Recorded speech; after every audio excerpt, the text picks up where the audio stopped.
Cette année, j'ai eu la chance d'intervenir à 2 reprises au collège Duplessis-Deville à Fauconnier-et-la-Mer au sein des sections cyclisme et trail pour parler de gestion de l'entraînement, de physiologie et de progression durable. Je te propose quelques extraits pour découvrir ces chouettes échanges avec ces jeunes sportifs. Imagine, tu n'as pas bien dormi, tu te réveilles, tu dois aller faire ton sport et tu fais un effort qui normalement devrait être assez facile, mais ce jour-là, parce que tu es fatigué ou parce que peut-être tu as une mauvaise note, peut-être que tu t'es chamaillé avec tes amis, tu n'es pas très bien, qu'est-ce qui va se passer avec l'entraînement que d'habitude est facile? Il va être plus difficile. Ok? Il va être plus difficile. Qui a déjà vécu ça? Qui a déjà ressenti ça? Ton corps, il ne fonctionne pas toujours pareil. Voilà. Et il peut être influencé par ta... Presque. C'est bien. C'est tous des mots qui fonctionnent bien. Performance, il est là. Perception. Vous avez déjà entendu ce mot? La perception. C'est quoi la perception d'après vous? Comment on voit les choses. Ça vous parle? Elle est aussi un peu reliée à l'énergie. Et ce qui est intéressant, c'est que l'énergie est reliée à la perception aussi. Ça va dans les deux sens. D'accord? Et ça, c'est quelque chose de super intéressant. Même si c'est un peu plus dur au début de le quantifier, il n'y a pas d'outil de mesure que tu peux mettre sur ton bras et dire voilà, ma perception c'est ça. Par contre, toi, tu peux te poser la question à tout moment, quelle est la difficulté de mon effort? Vous en avez déjà entendu parler? Ouais. Vous avez déjà essayé de noter votre effort sur quelque chose que vous faites en vous disant à quel point c'est difficile, peut-être sur 10 par exemple, si tu veux donner une note de difficulté. Ouais. C'est le RPE. C'est le terme qu'on utilise typiquement pour la perception. Ça vient de l'anglais, RPE. Vous n'avez pas besoin de savoir ce que ça veut dire en anglais, mais en gros, c'est l'évaluation de la difficulté perçue, votre perception. Et la perception, elle est différente pour tout le monde. Chaque personne a sa propre perception. Vous avez chacun et chacune votre manière de voir votre expérience, alors dans le sport, mais dans la vie aussi en général. Et 2-3 trucs qui sont sortis qui sont intéressants, c'est que si tu es, disons, dans un bon mindset, tu es de bonne humeur, typiquement, tu as plus d'énergie et tu as une meilleure perception sur les choses. Et les efforts physiques, typiquement, sont plus faciles. Et dans l'autre sens, si tu n'es pas bien, ton corps il fonctionne un peu moins bien et les efforts physiques sont plus difficiles. Ça vous est déjà arrivé ça? Qui est d'accord avec ça? Est-ce qu'on peut effacer ce qui se passe dans la tête? Est-ce qu'on peut complètement le mettre de côté et complètement ignorer ce qui se passe et juste faire l'entraînement indépendamment de ce qui se passe dans notre tête? Tu penses qu'on peut? Tu penses qu'on peut complètement le mettre de côté? D'accord. D'accord, ok. Ouais. Ouais, d'accord. Ça me plaît. Donc, on a la capacité du corps, la physiologie, vous êtes d'accord? Et après, on va dire le mental en général, qui va faire qu'on arrive ou non à exprimer vraiment ce qui se passe à l'intérieur, ou ce qui peut se passer à l'intérieur. Ça, c'est votre potentiel, on peut dire, ce qui pourrait être fait, et ça va déterminer est-ce que je peux vraiment le faire ou pas. Genre, tu sais que sur la montée de la mer, un bon jour, tu peux envoyer et tu peux monter en tant de minutes, mais peut-être qu'un jour où ça va un peu moins bien dans la tête, tu as une mauvaise note, tu n'as pas dormi, etc., peut-être que tu ne pourras pas le faire. Ton corps, il est capable de le faire, mais juste pas aujourd'hui. On est d'accord? Ou alors, ça va te coûter beaucoup plus en termes de perception. D'accord? Donc, qui est d'accord pour dire que la physiologie, c'est plus précis que la perception? Ou c'est plus valide, ou c'est plus fort? Moins de personnes qu'avant. Qui dirait que c'est la perception qui est le plus fort? Ok, super intéressant. Alors, d'un point de vue, disons, scientifique, les deux sont très très bien recherchés et validés. D'accord? Donc, il y a plein d'études qui montrent que les mesures que tu fais dans le corps, etc., ça te montre ce que tu es capable de faire. Mais en fait, la perception, c'est un peu le filtre. C'est est-ce que tu vas réussir à exprimer ta physiologie ou pas? Et ça, c'est très très bien étudié aussi. D'accord? Ça fait des décennies qu'on étudie ça. Et en gros, comme je vous ai dit avant, chacun a sa propre perception. Parce que chacun a son propre vécu chaque jour. D'accord? Toi, tu as une mauvaise note, toi, tu as une super note. Peut-être que votre perception de l'entraînement qui va suivre ne sera pas le même parce que vous avez chacun votre expérience. D'accord? Donc, on ne peut pas comparer des ressentis entre les personnes, entre les sportifs. Mais vous avez chacun et chacune votre ressenti, et ça va déterminer en partie, est-ce que je vais pouvoir m'exprimer pleinement aujourd'hui ou pas? Ou alors, qu'est-ce que ça va me coûter pour me pousser au maximum? Jusque-là, ça a du sens? Hein? Super. Tu veux dire quelque chose? Ça, c'est un très très bon point. Vous avez le choix. On a toutes et tous le choix de qu'est-ce qui va nous affecter mentalement. D'accord? Si je décide que le mauvais temps va affecter mon humeur aujourd'hui, eh ben, le temps il va affecter mon humeur aujourd'hui. Si je décide que même s'il pleut, je vais avoir un grand sourire parce que j'aime la vie et j'aime être dehors et c'est génial, eh ben, vous pensez quoi? Ça va le faire ou pas? Ça va le faire. Donc vous pouvez décider. Hein? Vous pouvez décider. Après, encore une fois, tout ce qu'on a dit avant, c'est vrai aussi. Il y a tous les facteurs autour de l'entraînement, si on revient à l'entraînement, qui vont avoir un effet là-dessus. D'accord? Est-ce que vous voulez voir M. Poto faire un sprint?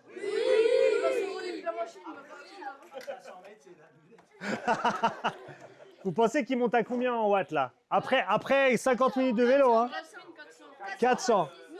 600? Moi, je mets 800 sur moi. Ouais.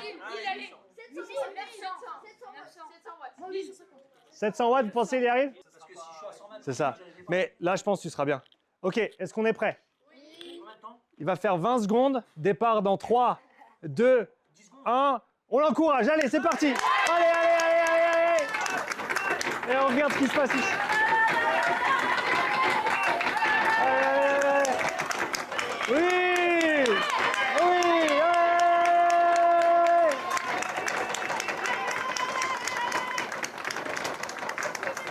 Allez. Et top.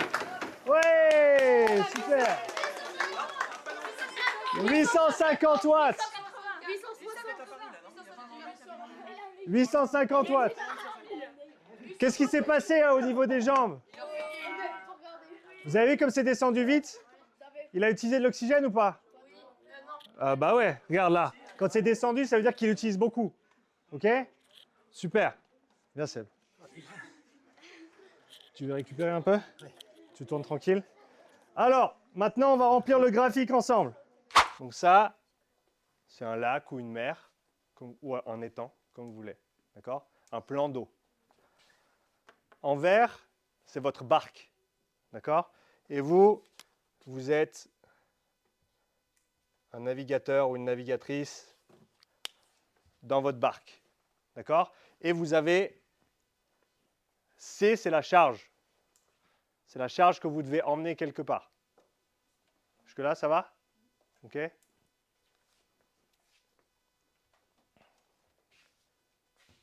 La charge, donc on a parlé de tout ça, charge externe, charge interne, et de manière globale, on peut parler de la charge d'entraînement. Hein? Donc le nombre de séances que vous avez fait dans la semaine, à quel point chaque séance était dure, la durée de chaque séance, tout ça c'est la charge d'entraînement. Qui s'entraîne 2 ou 3 fois semaine, ou qui fait du sport 2 ou 3 fois dans la semaine. Qui fait du sport plus que 2 ou 3 fois dans la semaine. Ok, donc si vous aviez toutes et tous des entraînements qui faisaient la même durée et la même difficulté, qui aurait la plus grande charge d'entraînement? Ceux qui s'entraînent moins de fois par semaine ou plus de fois par semaine? Plus, d'accord. Mais après, si on commence à jouer, par exemple, si tu me dis je m'entraîne 6 fois par semaine, mais je m'entraîne 15 minutes, et c'est très très facile, donc par exemple, je ne sais pas, 3 sur 10, et après quelqu'un d'autre s'entraîne une fois par semaine, mais il s'entraîne 8 heures, et à 10 sur 10, qui c'est qui a la plus grosse charge d'entraînement? Plus longtemps et le plus dur. Ouais. Parce que si c'est moins longtemps et plus facile, l'entraînement il aura moins De poids. Hein? Vous êtes d'accord avec ça? Ouais. Alors c'est clair qu'il aura tant qu'il peut récupérer de ce qu'il a fait. Hein? C'est un petit peu. On ne peut pas juste, par exemple, tu dis, voilà, Pogacar, il s'entraîne 25 heures par semaine. OK? Eh bien, si moi, je décide demain de m'entraîner 25 heures par semaine, est-ce que je vais forcément être en forme comme lui? Pourquoi? Parce que vous êtes moins spécialisé dans le sport et dans l'entraînement. Ouais, et Ma barque, elle n'est pas assez grande pour la charge d'entraînement. Vous voyez ce que je veux dire? Exactement, ça dépend ce que tu faisais avant. Très très juste. Donc il faut, c'est là où ça nous amène ici, ok? On a la charge d'entraînement ici.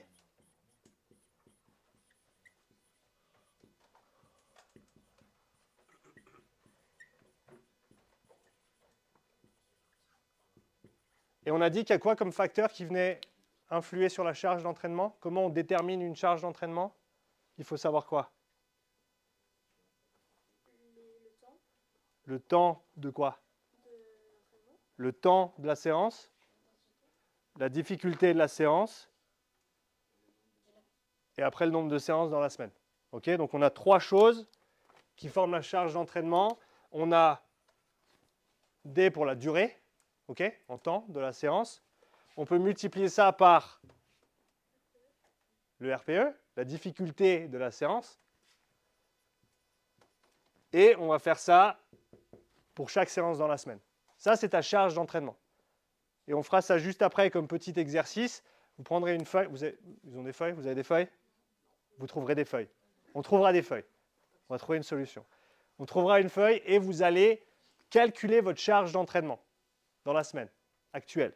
D'accord? Comme ça, vous verrez à quoi équivaut à peu près votre charge d'entraînement actuelle. Donc ça, on a ça. Maintenant, on a dit que plus la charge d'entraînement était grande, plus on a besoin de quoi? Le bateau, c'est quoi? On a besoin d'une plus grande barque. Comment on construit une plus grande barque? Avec l'entraînement. C'est ce que tu voulais dire aussi? Ok, c'est clair? Donc si vous voulez porter un poids important, une charge d'entraînement importante, il faut que vous construisiez une barque de plus en plus grande. Et forcément, vous ne pouvez pas passer d'une toute petite barque à un paquebot d'un coup. Donc qu'est-ce qu'on doit faire? Petit à petit. Ce qui veut dire que la charge d'entraînement, on doit la monter comment? Oui, mais aussi petit à petit. Hein? On appelle ça la progressivité. C'est tous des termes qui veulent dire la même chose en gros pour dire le seuil 2. Il y a deux seuils. Il y a deux seuils. Vous avez déjà vu les états de la matière? Solide, pour faire simple. Ok. Donc il y a trois états de la matière. Et on peut dire que 0 degré Celsius, c'est un seuil de transition. On est d'accord? Entre solide et liquide.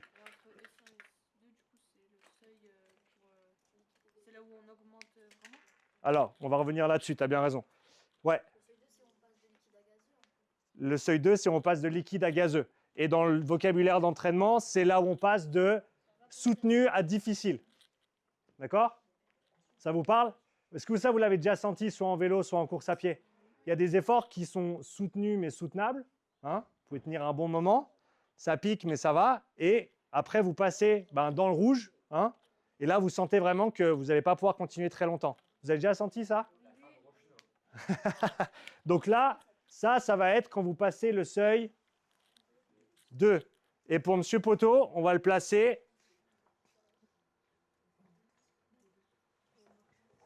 juste là. Donc les jeunes, ça veut dire que même si vous n'avez pas un capteur de puissance ou que vous êtes en course à pied, votre montre, elle ne vous donne pas beaucoup d'infos, quand est-ce que vous savez, comment est-ce que vous pouvez savoir si vous êtes plutôt là ou plutôt là?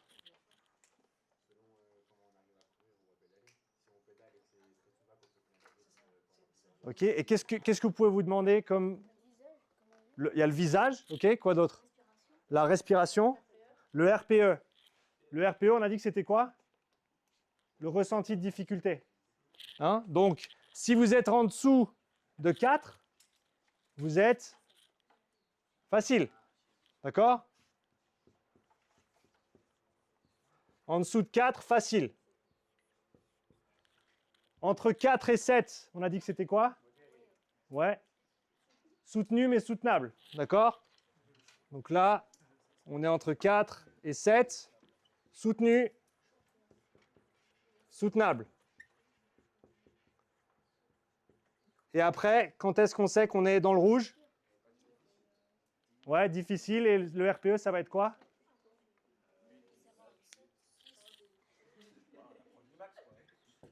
Au-delà de 7. D'accord?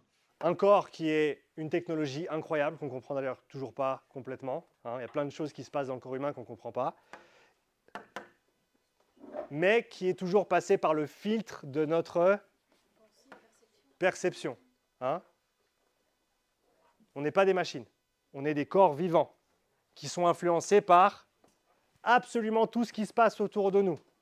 Dans notre classe, dans notre école, dans notre famille, dans notre région, dans le monde, la météo, tout a une influence sur nous. D'accord? Et donc, on peut calculer, et je vous montre juste après comment faire dans les grandes lignes, mais ce sera toujours à ajuster au fur et à mesure selon votre ressenti.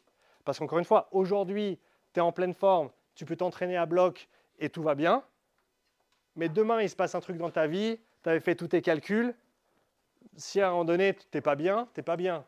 Et il faut adapter l'entraînement, il faut réduire la charge, il faut essayer de calmer la mer autour. Hein? Donc, on peut la calculer, mais concrètement, c'est assez simple. Vous prenez les charges que vous avez écrites sur vos feuilles aujourd'hui, par exemple. Hein? Et posez-vous la question, est-ce que je me sens fatigué, mais j'arrive quand même à faire le taf? J'arrive à perfer, j'arrive à faire mes entraînements, etc. Fatigué et je sens que ça fatigue un peu trop et ça coince. Ou alors, je suis vraiment au bout du rouleau, j'arrive plus, je n'ai plus envie de m'entraîner. Ça c'est quelque chose dont on n'a pas parlé avant, mais c'est un des meilleurs indicateurs de votre forme. C'est un des meilleurs indicateurs de votre forme et de votre capacité à faire le travail et d'encaisser l'entraînement. C'est est-ce que vous avez envie de vous entraîner? D'accord? Si vous avez envie de vous entraîner parce que vous aimez ça et qu'un jour vous perdez ça, c'est un signe que peut-être qu'il y en a un petit peu trop. D'accord? Mais concrètement, si vous vous entraînez bien, vous récupérez bien, vous sentez que vous progressez, et bien pour atteindre un pic de forme, qu'est-ce qu'on va faire à 1 semaine, 2 semaines de la compétition? Hein? On va faire moins, pourquoi?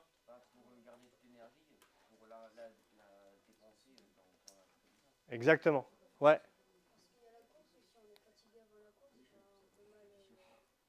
Ça va être compliqué. Hein? Donc typiquement pour un pic de forme, ben, on va s'entraîner dur mais bien. Et pour être dans la meilleure forme à la compétition, ben, on va faire un petit peu moins, peut-être pendant 1 semaine, 10 jours avant la compétition. D'accord? Ça ne veut pas dire rien faire, on est d'accord? Ça ne veut pas dire rien faire. Mais plutôt que d'aller me mettre peut-être 3 heures sur le vélo, ben, je fais 1 heure, 1 heure et demie. D'accord? Merci à la direction du collège et aux responsables des sections pour votre accueil et j'ai hâte que cette aventure continue l'année prochaine.